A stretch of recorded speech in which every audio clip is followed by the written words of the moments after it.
ओम ह्रीं क्लीं महामायाय नमः।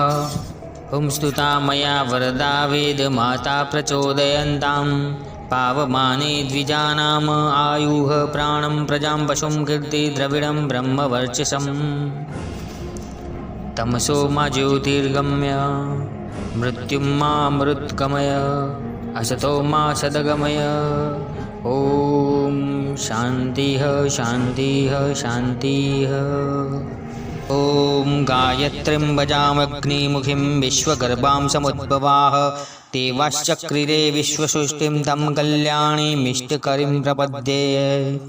ओम भूर्भुवस्वः तत्सवितुर्वरेण्यं भर्गो देवस्य धीमहि धियो यो नः प्रचोदयात्। गायत्री मंत्र या किसी भी देवता के गायत्री मंत्र का जब भी आप जाप शुरू करोगे तो आप महसूस कर सकते हो कि आपके शरीर में, आपके घर में, आपके नौकरी के स्थान पर या धंधे के स्थान पर एक नई सकारात्मक ऊर्जा का संचार हो रहा है। नकारात्मक विचार और नकारात्मक ऊर्जा का नाश हो रहा है।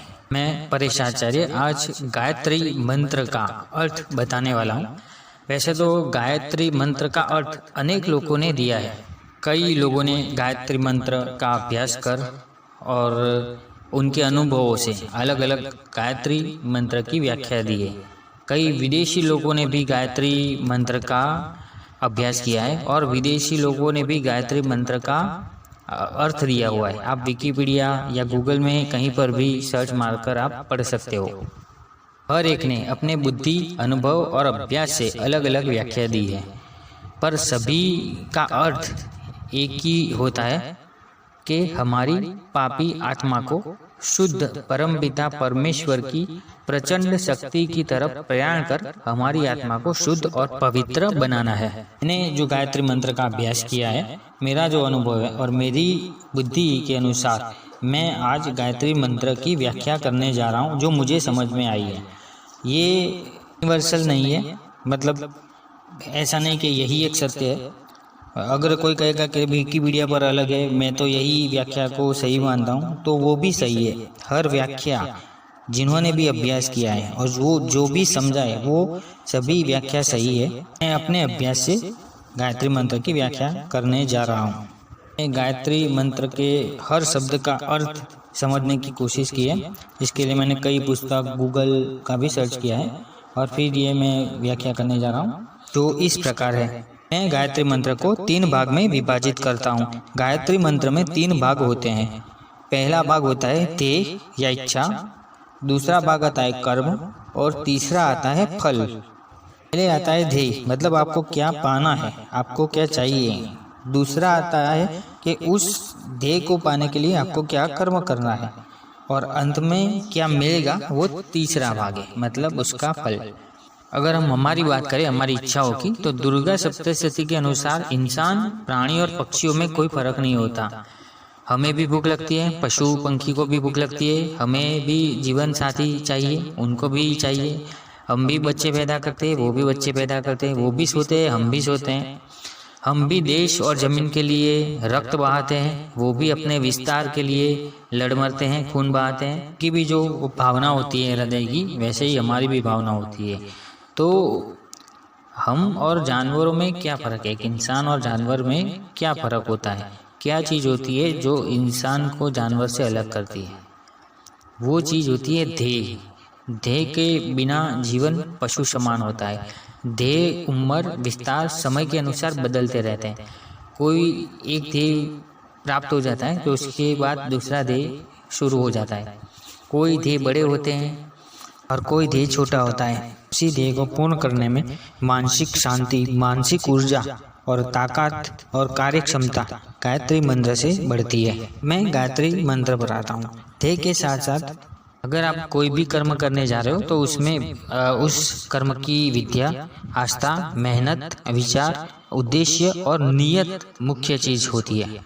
इसके साथ परमेश्वर की शक्ति की भी जरूरत होती है। मैं अलग अलग देवी देवता के गायत्री मंत्र से समझाता हूँ। तो सरलता से समझ में आ जाएगा। उसके बाद मूल मंत्र को समझाता हूँ। कोई भी पूजा में भगवान का नाम का बहुत ही महत्व रहता है और कोई भी देवी देवता के मंत्र में 3 बार भगवान का नाम आता है। मैं भगवान नारायण के गायत्री मंत्र से समझाता हूँ।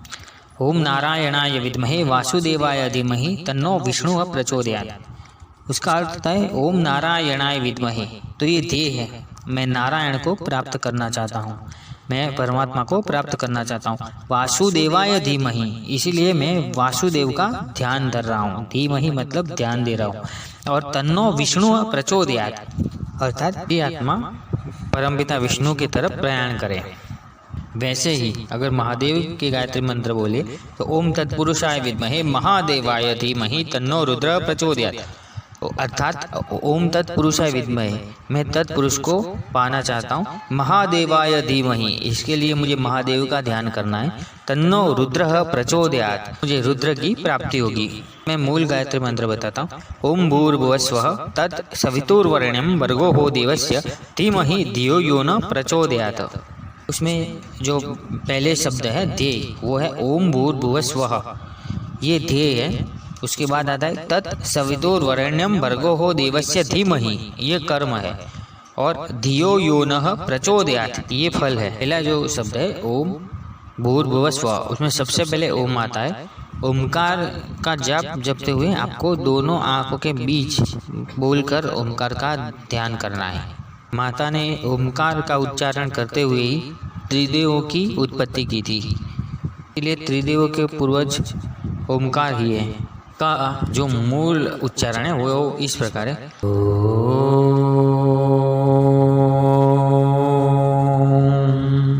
इतनी ऊर्जा होती है कि कई निष्णांत ये पूरा उच्चारण घर में नहीं करने के लिए बोलते हैं। ओम भूर्भुवस्वः, भूर का अर्थ होता है भूलोक यानी कि जमीन। भुव का मीनिंग होता है आकाश या अंतरिक्ष या स्वर्ग तरफ जाने का रास्ता। और स्वः का अर्थ होता है स्वर्ग या देवलोक। ये ध्येय है, हमें भूलोक मतलब जमीन से हमें स्वर्ग तक जाना है और उसका रास्ता अंतरिक्ष आकाश से होकर जाता है। तो मेन चीज यहाँ पर रास्ता है कि हमें कैसे जाना है। जो पथ होता है वो भूलोक जमीन को मैं अपूर्णता बताता हूँ कि हम अपूर्ण है। रास्ता जो हमें तय करना है, हम जब जन्म लेते हैं तब हमें कुछ भी आता नहीं होता, हम अपूर्ण होते हैं। और जैसे हम जन्म लेते हैं हम सीखना शुरू करते हैं, तो पूरी जिंदगी सीखने का रास्ता चलता है और हमें पूर्णता को प्राप्त करना होता है, मतलब स्वर्ग, जिसको मैं यहाँ पर पूर्णता बताता हूँ। तो हमें तत् सवितुर्वरेण्यं भर्गो देवस्य धीमहि, ये दूसरा भाग है कर्म। तत् मतलब पंच तत्व, जिससे हमारा शरीर बना हुआ है। सवितुर, पूरे गायत्री मंत्र में अगर कोई मुख्य और महत्व का शब्द मैं मानता हूँ तो वो सवितुर है, क्योंकि गायत्री मंत्र में सवितुर शब्द प्रतिनिधि करता है परमात्मा की प्रचंड शक्ति को। कई जगहों पर हमने देखा होगा कि ये कहा गया है कि गायत्री मंत्र सूर्य का मंत्र है या गायत्री मंत्र भगवान विष्णु का मंत्र है। तो सवितुर शब्द सूर्य नारायण भगवान और भगवान विष्णु का प्रतिनिधित्व करता है। हमारे शास्त्र में कुछ जगह पर सवितुर को परिवर्तन का देवता बताया गया है, प्रजापति दक्ष के समान। समाज में जो कुछ भी परिवर्तन होता है वो उन्हीं की वजह से होता है। गीता में भी भगवान ने कहा है कि समाज का नियम एक ही है, परिवर्तन। परिवर्तन ही नियम है। समाज चाहे या ना चाहे, रीति रिवाज रहने करने का परिवर्तन होता ही रहेगा। दूसरी व्याख्या के अनुसार रात के समय को सवितुर कहते हैं, मतलब जब सूर्य की आखिरी किरण चली जाती है शाम को, उसके बाद का जो समय होता है, और जब सूर्योदय होता है दूसरे दिन, वो समय को सूर्योदय कहते हैं। दिन के समय को सूर्य कहते हैं, मतलब सूर्य की जब पहली किरण आती है वहां से शाम तक जब सूर्य की आखिरी किरण चली जाती है उस समय को सूर्य कहते हैं। यहाँ पर सवितुर मतलब रात को सूर्य होता है, लेकिन अंदर की बाजू होता है, दूसरे साइड पर होता है। तो यहाँ पर जो सूर्य की बात की है तो वो हमारे अंदर के सूर्य की बात की है। इसीलिए गायत्री मंत्र को सूर्य नारायण भगवान का भी मंत्र कहते हैं और भगवान विष्णु का मंत्र भी कहते हैं कि हम सब के अंदर भगवान विष्णु का वास है। इसलिए सवितुर शब्द हमारे अंदर बैठे परमात्मा की शक्ति का प्रतिनिधित्व गायत्री मंत्र में करता है। हम सब जिंदा इसीलिए क्योंकि चेतना स्वरूप, ऊर्जा स्वरूप भगवान विष्णु हमारे अंदर विराजमान है। कई बार लोग कहते हैं कि अगर हम सब में भगवान विराजमान है तो हम लोग गलत काम क्यों करते हैं, लोग खून खराबा ये सब क्यों करते हैं। तो हमें उस परमात्मा को जागरूक करना होता है। हम अलग है, हमारे अंदर बैठे परमात्मा भी अलग है। मान लीजिए कि खिलौना है और वो सेल से चलता है, तो जो खिलौना है वो शरीर है और जो सेल है वो परमात्मा है। सेल का उस खिलौना के कर्म के साथ कोई रिश्ता नहीं होता। वो ड्रम बजाने वाला खिलौना होता है, तो आप उसमें सेल डालोगे तो वो ड्रम बजाएगा। दौड़ने वाला होगा तो वो दौड़ेगा, म्यूजिक वाला होगा तो वो म्यूजिक बजाएगा। लेकिन इस सभी में वो सेल रूपी परमात्मा एक ही होता है। से इस जगत में अलग अलग प्रकार के लोग हैं, लेकिन उसमें बैठा परमात्मा एक ही है। उसके बाद शब्द आता है वरेण्यम तत् सवितुर वरेण्यम भर्गो देवस्य। तो इस शरीर के साथ मतलब 5 तत्व शरीर के साथ परमात्मा है और परमात्मा ने सबको एक शक्ति आपी है, एक शक्ति वरी हुई है। शक्ति कैसी है? तो वो शक्ति दैवी शक्ति है। भर्गो हो देवस्य मतलब हम सब में भगवान ने खामियां रखी है, लेकिन उसके साथ एक प्रचंड शक्ति, दैवी शक्ति सबको दी हुई है। हर एक बंदा अलग अलग क्षेत्र में निष्णात होता है।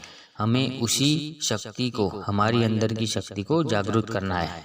जैसे शार्क जमीन पर नहीं चल सकती, शेर मतलब सिंह हवा में नहीं उड़ सकता और गरुड़ पानी में नहीं तैर सकता।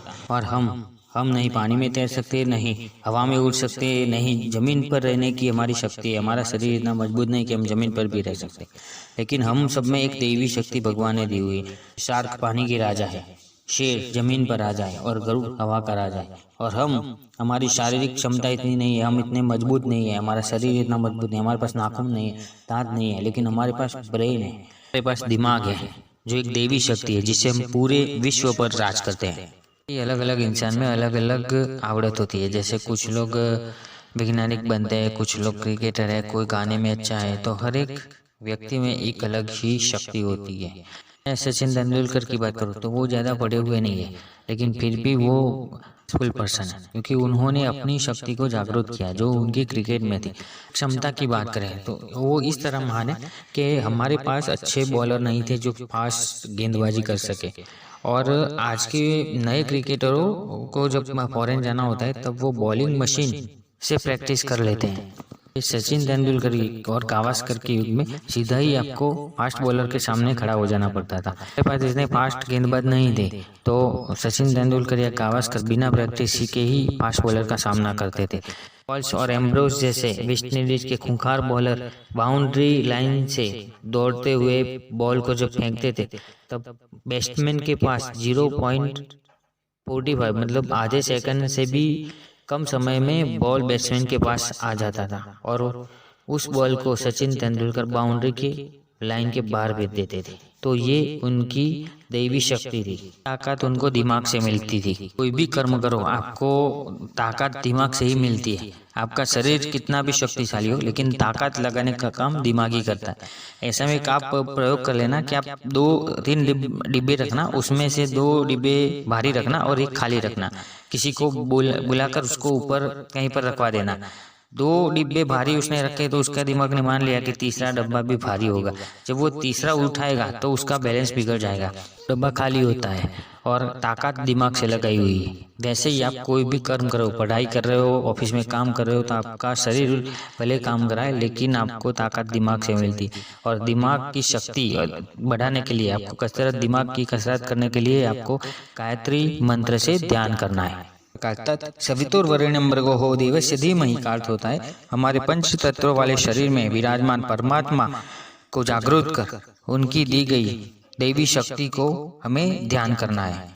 फिर में आता है धियो यो नः प्रचोदयात्। धियो योन का अर्थ होता है बुद्धि, समझ शक्ति या कार्यक्षमता, और प्रचोदयात् का अर्थ होता है स्पष्टीकरण या स्पष्ट होना, मतलब कि बुद्धि स्पष्ट हो जाएगी या आपकी कार्यक्षमता शुद्ध हो जाएगी। तो ये आता है फल। और पूरे गायत्री मंत्र का अर्थ है ओम भूर्भुवस्वः। ये ध्येय है, हमें अपूर्णता से संपूर्णता तरफ जाना है। तत् सवितुर्वरेण्यं भर्गो हो देवस्य धीमहि। पंच तत्व वाले हमारे शरीर में से हमें परमात्मा का साक्षात्कार कर हमारी सुषुप्त देवी शक्ति को जागृत करना है, ये हो गया कर्म। और उसके बाद आता है धियो यो नः प्रचोदयात्, मतलब हमारी आंतरिक शक्ति स्पष्ट होगी, हमारी बुद्धि स्पष्ट होगी। दूसरे शब्द में कहो तो हमारी आत्मा परमात्मा की शक्ति की तरफ प्रयाण करेगी। आखिर में मैं पंचमुखी हनुमान के उस गायत्री मंत्र को बताना चाहूँगा जिसकी पुष्टि मुझे किसी भी पुस्तक में या गूगल में कहीं पर भी नहीं मिली, पर बहुत साल पहले मुझे ये दिए गए थे। सामान्य क्या होता है कि जो देवी देवता का गायत्री मंत्र होता है उसी का नाम उसमें होता है। जैसे नारायणाय विद्महे वासुदेवाय धीमहि तन्नो विष्णुः प्रचोदयात्। पंचमुखी हनुमान के ये गायत्री मंत्र अलग है। ये इस प्रकार है, ओम पंचमुखी हनुमान विद्महे गरुड़ मुखाय धीमहि तन्नो रामः प्रचोदयात्। ओम पंचमुखी हनुमान विद्महे वराह मुखाय धीमहि तन्नो रामः प्रचोदयात्। ओम पंचमुखी हनुमान विद्महे हयग्रीव मुखाय धीमहि तन्नो रामः प्रचोदयात्। ओम पंचमुखी हनुमान विद्महे नरसिंह मुखाय धीमहि तन्नो रामः प्रचोदयात्। ओम पंचमुखी हनुमान विद्महे वानर मुखाय धीमहि तन्नो रामः प्रचोदयात्। के हृदय में भगवान राम का वास है। और जब पंचमुखी हनुमान का अवतार लिया था तो भगवान विष्णु के 4 अवतार गरुड़, हयग्रीव, वराह और नरसिम्हा को उन्होंने अपने शरीर में आह्वान किया था और उनके खुद के हृदय में भगवान राम स्थित थे। इसीलिए पंचमुखी हनुमान को भगवान विष्णु के समान माना गया है। और गायत्री मंत्र में आखिर में भगवान राम की तरफ प्रयाण करना लिखा है। मतलब इसका अर्थ ऐसा होता है कि हे भगवान, मैं पंचमुखी हनुमान को पाना चाहता हूँ, इसीलिए मैं उनके हयग्रीव मुख का ध्यान करता हूँ और मुझे भगवान राम की प्राप्ति होगी। भगवान राम और हनुमान जी एक ही सिक्के के अलग अलग बाजू हैं। अभी मैं इस वीडियो की पूर्णाहुति करता हूँ। इस वीडियो में कोई भूल रह गई हो या अच्छे से ना समझा पाया हूँ तो माफ कर देना। और वेद माता सबको ज्ञान और प्रकाश प्रदान करे, इसी कामना के साथ विदाई लेता हूँ। अगर ये वीडियो आपको अच्छा लगा हो तो लाइक और सब्सक्राइब जरूर करना। धन्यवाद।